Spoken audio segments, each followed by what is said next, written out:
Namaskar, welcome to the Sansad TV. Today we are talking a matter of national importance. We are discussing today higher education for an advanced economy. In fact, India has the world's second largest higher education system. And it is so critical to point out that our capacity to provide high quality, global standard educational opportunity to our youngsters will determine the destiny of our country. The national and the India does boast a range of impressive institutions which are globally recognized, IITs, IIMs and Indian Institute of Science, Bangalore, but need to scale up. A breakthrough moment for India if we can address this in totality towards an advanced economy.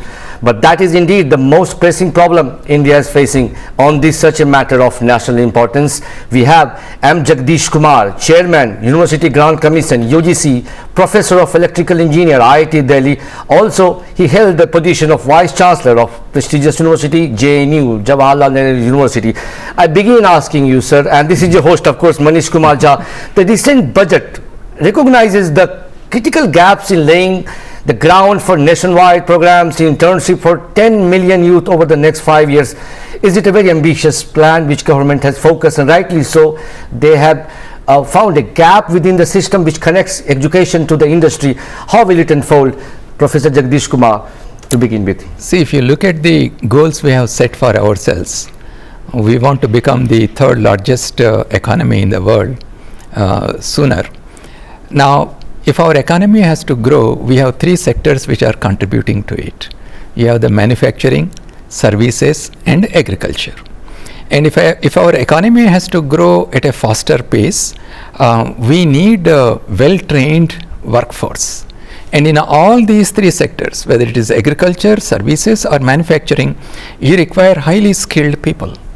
Now, what has happened is, if you look at our higher education system, or even the school education system, there is no way of providing appropriate skills to our students because our educational system is very, very rigid.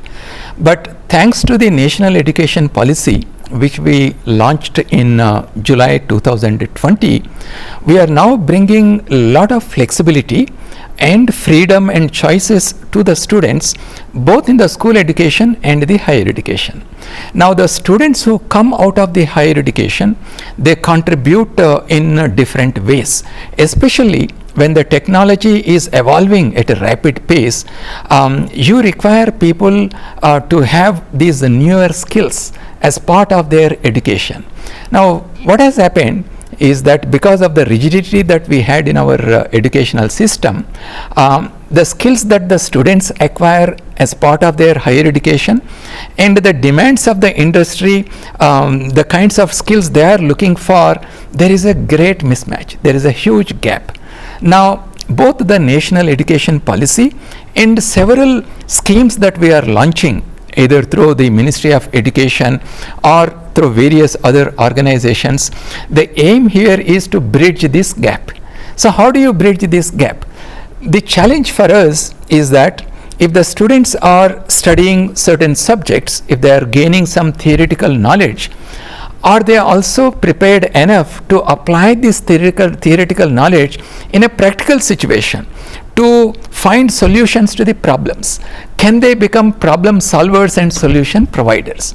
Now, keeping this in mind, what we are doing in higher education is to provide as many opportunities to the students as possible to acquire this experiential learning alongside the theoretical knowledge that they are acquiring as part of their education. So there are many schemes that we are launching to realize this goal. You said the background for this particular aspect of element of the education reforms which in come in, but I'd like to bring in some of the pressing problems what we're talking about, which is a theme around a higher education and their role for advanced economy. If you see the globally, that's how the pattern is built.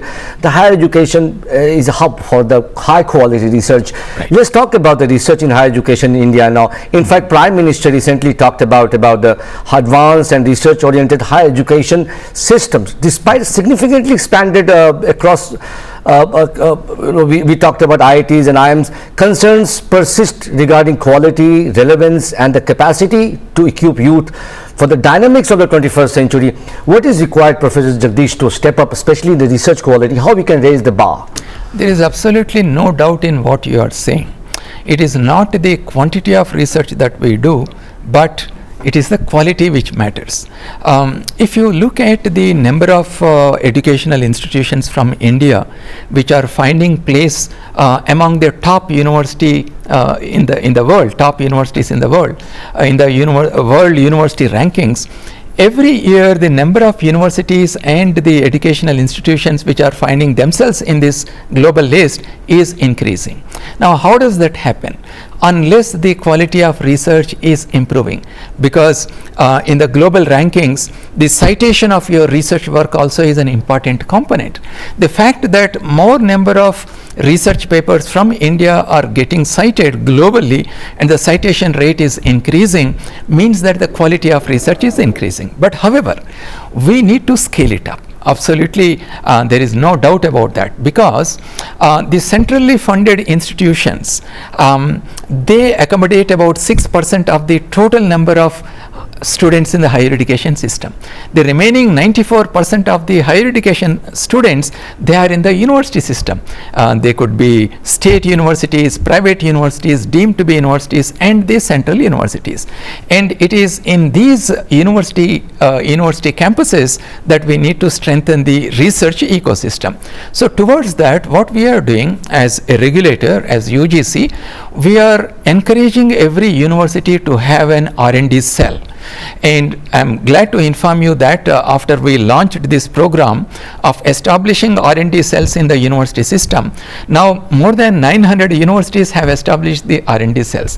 Now the goal of this R&D cell is to train our younger faculty on how to write a successful project proposal, and if you get a grant from a funding agency, how to manage this grant, how to purchase the equipment, and if you do some basic research. If I just ask you, is it only about the grant from the government or UGC? All kinds of or grants. It could be from the industry or maybe the university alumni of the past who excelled in the Right. field. We are promoting all three kinds, the funding from the alumni, funding from the industry, and also the government funds.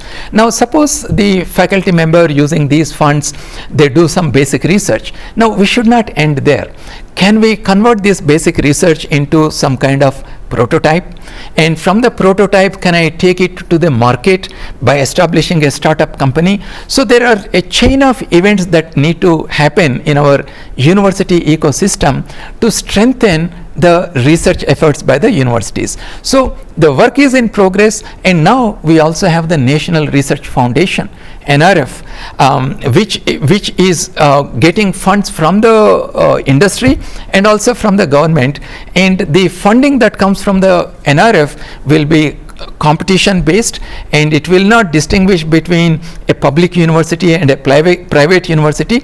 All of them can compete for this funding, utilize that fund, and connect these dots so that the manufacturing in our country will be enhanced.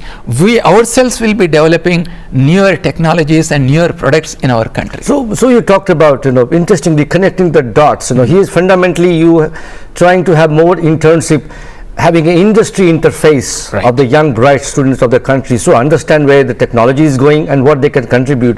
At the same time, you're encouraging even the central university to have their own fund, have their own research and industry interactions, and look out for the fund. That's what you're also talking about, then totally dependent on the government. I understand few IITs are self-sufficient in terms of generating massive fund which will enable them, or which does enable them to have laboratories within their campuses. This is what you're talking about, ecosystem which is also happening in a standard university around the world with set standard practices and center for excellence. Globally, if you see countries which have done very well in technology areas and they are economically growing, the collaborations between academic institutions and industry is very strong. Similarly, the collaboration between academic institutions and the defense, that is also very, very important.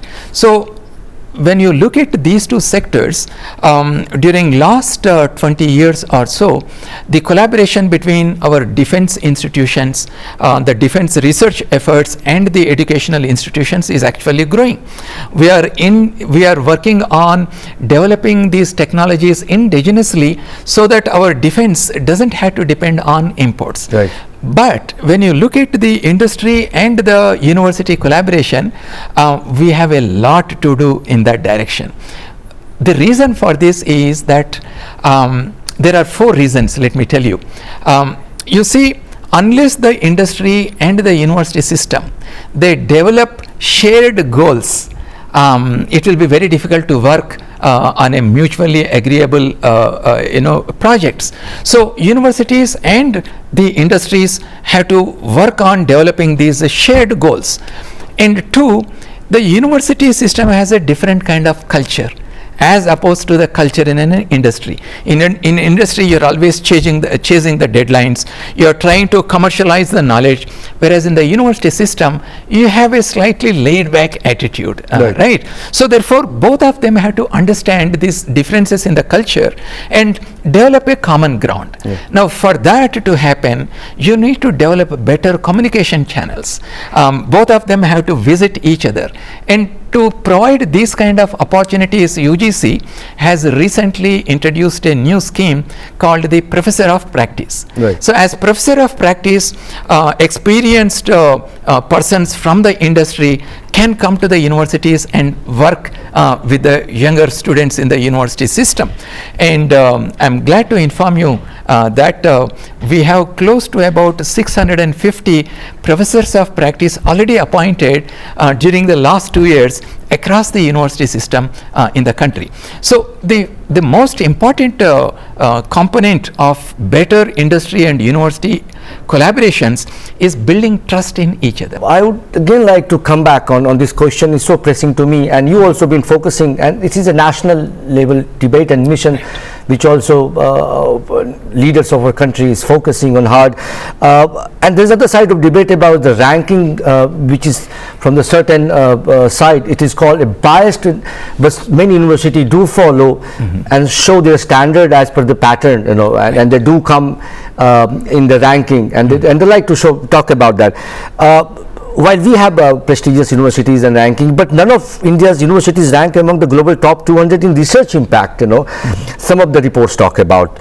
And also look at the countries we compare. If we have to compare, for example, China, they published 136,000 papers in leading journals. Indian university, by their standard, had only 27,000, if I see by 2017. Is the standard missing in terms of outcome in comparison to the global university? And this is important. Again, I want to bring back, how we can raise that standard, especially. You see, if you look at how the universities are ranked, there are various components. One of the largest component, 40%, is for perception by the peers, and 10% is the perception by the recruiters, and then the research component comes, and then how many foreign faculty are there in your university, how many international students are there in your university, what is the teacher-student ratio. So these are all parameters. Now if you see this year in some of the global ranking schemes, 2 of the IITs have come at 150 and below, right? There are even state universities which have come within the top 300. There are many universities which are coming within top 500, and this number is increasing.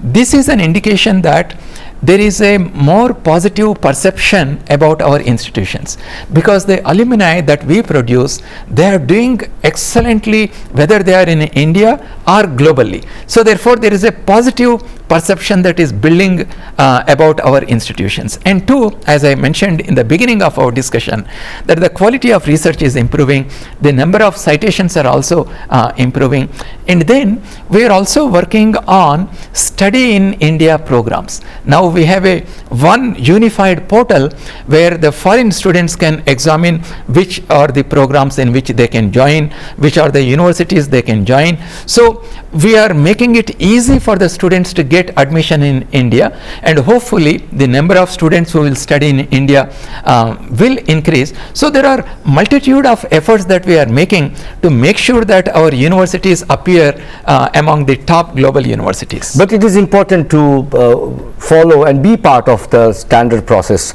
of the ranking which is laid out by the global institutions. You agree with that, because there is a further debate on this, You see, no ranking system is ideal. So we have been telling these ranking organizations also that India is a very diverse country. It's a huge educational system. I'll give you one example. The kind of affirmative actions that we have in our university system, tell me in which global university we have. And the kind of students who come to our university system, they come from rural background, they come from socially, economically weaker backgrounds, and once they come into these educational institutions, their life is transformed. It is not just one student whose life is transformed. There is a huge family whose economic status and the social status which is enhanced. So therefore, the objectives for which we are working as a country in our university system, it is a very, very comprehensive objective towards which we are working. It is not just only to get into the top world university rankings, but as we keep improving our research ecosystem, as our alumni start contributing and continue to contribute in India and also globally, I have absolutely no doubt that many of our universities will appear in the top global rankings. I again take a cue from one of the things you said about internalization of our education, which government has also laid out plan. Right. And in fact, it is important that the way technology is changing worldwide, where the system is changing, where the industry demands, it demands a closer interaction with the international cooperation, flow of ideas, and we welcome faculties and teachers from across the world to the India. And this is also about the opening of higher education in India for foreign institution meant to open towards best standards and practices. Where we are, how many foreign institutions are willing to come here and set up, what will gain out of this ultimately, Professor Jagadesh? Ultimately, we are a global society and we need to work together to address some of the global challenges all of us are facing as societies, such as climate change, the environmental degradation, the multidimensional poverty. All these are issues which we have to collectively solve, and that's the reason why we need to collaborate with each other. And to make this a possibility, in May 2022, UGC has brought out a new regulation, and this regulation is for twinning joint and dual degree programs.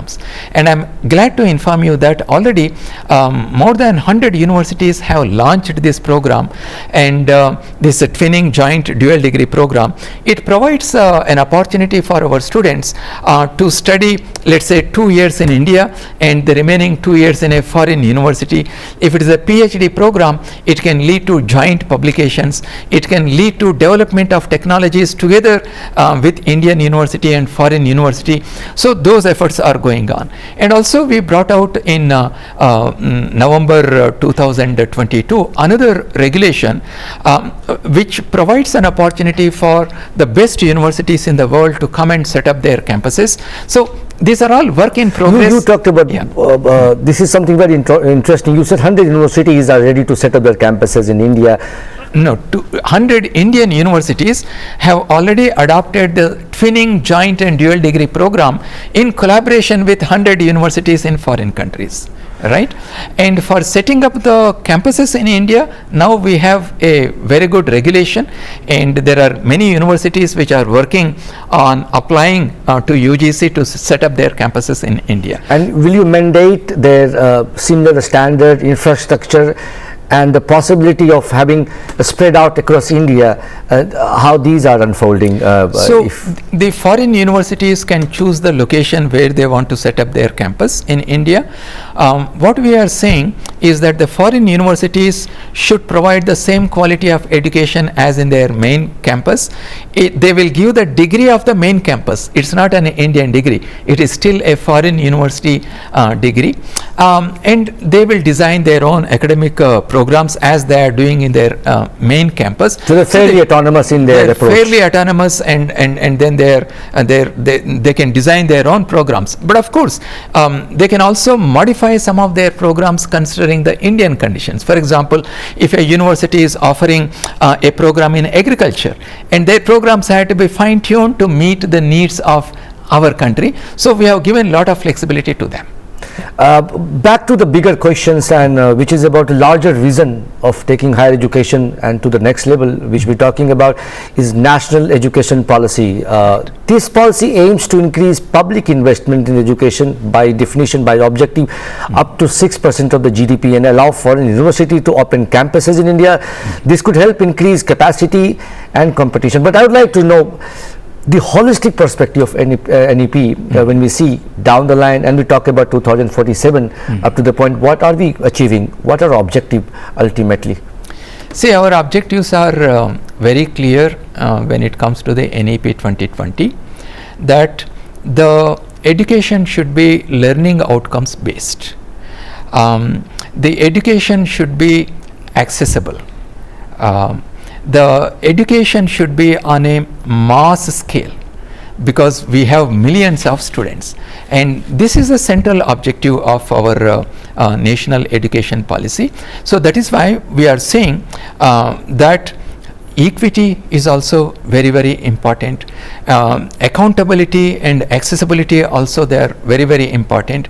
And in order to realize these objectives of NEP 2020, both the Ministry of Education and also the University Grants Commission, we are bringing out several regulations and the frameworks. For example, the National Credit Framework.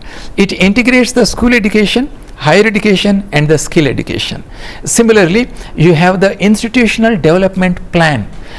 Every university should think about where they would like to see themselves in next 10 years and 20 years. So we need to train and encourage the institutions to design their own institutional development plan. And very, very important thing that we are looking at as part of NEP implementation is to see how to provide our higher education in Indian languages, because you see lot of research globally has clearly indicated that when the students are taught in their own mother tongue, right, their ability to think creatively, their ability to be innovative is enhanced. And many of our students, they also come from the rural background. If you look at the statistics, 60% of our 45,000 colleges, they are located in the rural areas. 45% of our 1150 universities are located in the rural areas.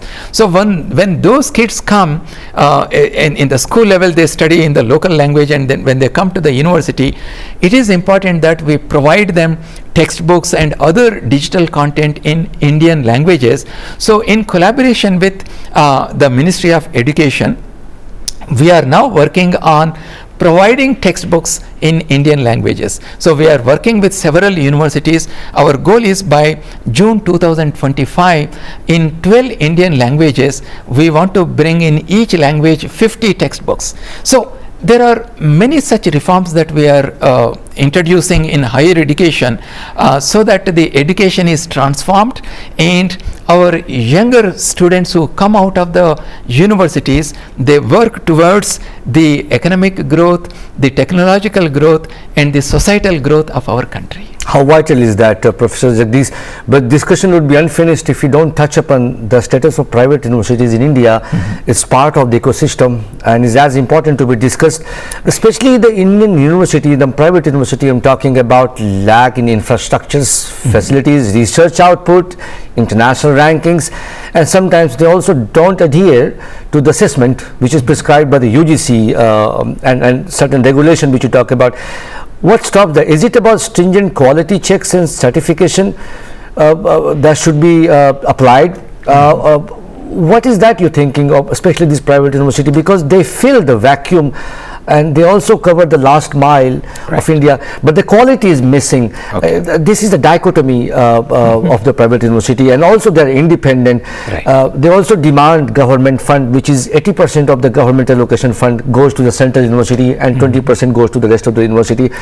What is your take on this, such a crucial issue? If you look at UGC Act, our primary function is to coordinate, determine and maintain standards in higher education. So therefore, we put every effort to make sure that the standards are adhered to. There are a couple of ways in which we do. One is the accreditation part. We encourage every university to go for accreditation so that the students are assured that there are certain minimum standards that are there in the university system. And two, when it comes to the establishment of the state universities, whether they are state funded or private universities, it is the state governments which establish them. Therefore, because education is in the concurrent list, it is also the responsibility of the state governments when they establish these universities to provide sufficient funding so that enough infrastructure is created, faculty members are recruited without leaving any vacancies, and research funding is provided. That is one side. At the central level, the central government, Ministry of Education, also provides funding to the state universities. PM Visha, for example, is a scheme where the state universities can apply and get the funding for infrastructure development, for research activities and so on. And the National Research Foundation, it doesn't distinguish between a private university and public university. Anybody can compete and get the funding. So all of us have to work together, both at the central level and at the state level, to strengthen the university system in the states. I again quickly like to point out education is a matter of course, such a national importance, and of course is state university is subject to the state. Having said that, they are also mandated to have assessment and be part of assessment prescribed by UGC. If they do not, they lag, they do not submit to you their standards, is ultimately is about the future of the students there, the quality of universities there. What is the punishment for them? How they can reform if they don't punish them? What can be done? So to coordinate, determine and maintain the standards in higher education, we use two approaches. One approach is to motivate them to do well. For example, there is something called a 12B status to a university. If you come under 12B list in UGC, you become eligible for central funding. But then we are saying, to become eligible to be in 12B list, you should have NAC accreditation. In other words, they will be motivated to improve the standards, go to the NAC, get the accreditation and approach UGC to be entered in the 12B list. So this is one way of doing. Positive incentives we are creating. And two, as you said, there are also punitive actions that we take. For example, the quality of research that you said that needs to be strengthened. And who does the research work in our university system? It is our young people as part of the PhD programs. But when we find that universities are not adhering to certain standards doing this PhD research, whether it is the admission of the students, monitoring their research progress and awarding of the degrees, once we find that through appropriate processes that they are lacking in maintaining standards, we ask this university to stop the PhD program as a punitive measure. In fact, in the university system, the maintaining of the PhD standards is our top priority. So in UGC we have formed an apex body, and this apex body is now identifying randomly universities across the country and getting the data on the PhDs that they have produced, closely examining, and if we find that any university has has violated the PhD regulations and therefore affecting the quality of the PhD research, as a punitive measure, we will make sure that those universities will not admit the PhD students until the deficiencies are rectified. It is important point you highlighted, Professor Jagadesh, but towards the end of discussion, which is also important, since you raised the issue of PhD, there are a lot of again debate going on the ways one can achieve this degree. There used to be the national eligibility test, which called NET, prescribed by UGC, and also universities used to have their own exams. Now there seems to be a sort of ambiguity on this. Universities asking for their own examinations, university autonomies on this. Where are you taking this? I mean, is there any cohesive policy on this important aspect of the PhD recruitment and the admission process, if we talk about? Right, you are absolutely right on that.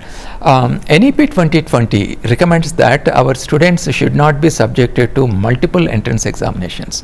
As you said, if I had to join in PhD today, I had to go to different universities and write individual entrance examinations.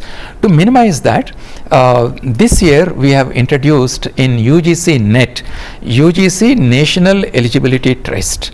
In this test, we have introduced a third component. The first component is for awarding the JRF Junior Research Fellowship. The second component is as an eligibility for assistant professor positions, and we have introduced a third component where we will give the UGC NET scores. Using these scores, the students can approach any university for PhD admission, and all the central universities will be following this UGC NET scores. And for other universities, we have given this as an option, that why do you want to subject our students to these multiple entrance examinations, and also conducting an entrance examination is a logistic nightmare. So therefore, why don't you use our UGC NET scores? And I am hopeful that many universities across the country will adopt the UGC NET and not subject our students to multiple entrance examinations. So we expect uniformity in the PhD admission test all across India. Thank you so much here, Professor M. Jagadesh Kumar, Chairman, University Grant Commission, Professor of Electrical Engineer. Thank you so much, sir, speaking with Sansad TV. This is Manish Kumar Jha, signing off.